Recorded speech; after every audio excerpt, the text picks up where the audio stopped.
நான் உங்கள் சொந்த பூமியிலேருந்து உங்கள் ஆனந்த். சரியா? உங்களுக்காக இன்னைக்கு சூப்பரான ஒரு ஆண்ட்ராய்ட் ப்ராப்பர்ட்டி 2.5 ஏக்கரில் கொண்டு வந்திருக்கோம். சரியா? ஸோ இந்த லேண்டை நீங்கள் விவசாயத்துக்குனாலும் பயன்படுத்தலாம், இன்வெஸ்ட்மெண்ட்டுக்குனாலும் பயன்படுத்தலாம், இல்லை ஒரு பெரிய ஃபேக்ட்ரி கட்டுறதுக்கு இடம் தேடிட்டு இருக்கேன் ரோட்டு மேலே பஸ் ரூட்டு மேலே அப்படின்னு நினச்சாலும் அதுக்கும் சூப்பரான இடம். சரியா? வாங்க இடத்த பார்க்கலாம். நல்ல ஒரு 116 அடி முகப்பு இருக்கக்கூடிய சூப்பரான ஒரு 2.5 ஏக்கர் லேண்டு தான். சரியா? விவசாய நிலம். ஸோ நீங்கள் எனக்கு விவசாயம் பண்ணணும்னு ரொம்ப ஆசைப்பா, ஒரு ரோட்டு மேலே ஒரு இடம் வாங்கி விவசாயம் பண்ணணும் அப்படின்னு நினச்சிங்கன்னா உங்களுக்கான ஒரு சூப்பரான இடம். இல்லை நான் ஒரு ஃபேக்ட்ரி கட்டுறதுக்கு ரோட்டு மேலே இடம் தேடிட்டு இருக்கேன் அப்படின்னு நினச்சாலும் உங்களுக்கு நல்ல இடம் தான். இங்கேருந்து ஒரு 200-300 மீட்டர் தூரம் தான் சித்தி விநாயக நகர் லே அவுட். சரியா?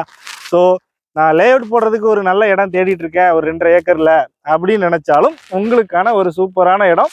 பக்கத்திலேயே ஊர் பக்கத்தில் இருக்கக்கூடிய மெயினான இன்வெஸ்ட்மெண்ட் ப்ராப்பர்ட்டி. இந்த இடம் கரெக்டாக எங்கே லொக்கேட் ஆகிருக்கு அப்படின்னு பார்த்தீங்கன்னா நம்ம 7000 மனையிலேருந்து ஒரு 2 கிலோமீட்டர் தான். சரியா?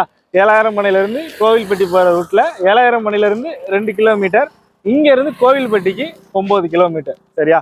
ஸோ பஸ் போகக்கூடிய மெயினான ரூட்டில் ஊர் பக்கத்தில் இருக்கக்கூடிய ஒரு சூப்பரான ப்ராப்பர்ட்டி ஆண்ட்ரோட் ப்ராப்பர்ட்டி. இந்த ஆண்ட்ரோட் ப்ராப்பர்ட்டிக்கு, அதாவது இந்த 2 ஏக்கர் 50 சென்ட் இடத்துக்கு ஓனர் சொல்கிற ப்ரைஸ் என்ன அப்படின்னு பார்த்தீங்கன்னா ஒரு ஏக்கருக்கு 65 லட்சம் ரூபா. சரியா? ஸோ நீங்கள் பக்கத்தில் விசாரிச்சு பாருங்கள், இந்த ரேட்டு ரீசனபுளாக இல்லையான்றது உங்களுக்கே தெரியும். அதுவுமே ஃபிக்ஸ்டு இல்லை, நெகோசியபிள் தான். ஸோ நீங்கள் நேரில் வாங்க, இடத்த பாருங்கள், பிடிச்சிருக்கா ஓனர்கிட்ட உட்காந்து பேசுவோம். இடம் பிடிச்சிருச்சு, ரேட்டு ஓகே அப்படின்னா இந்த இடம் உங்களுக்கு தான்.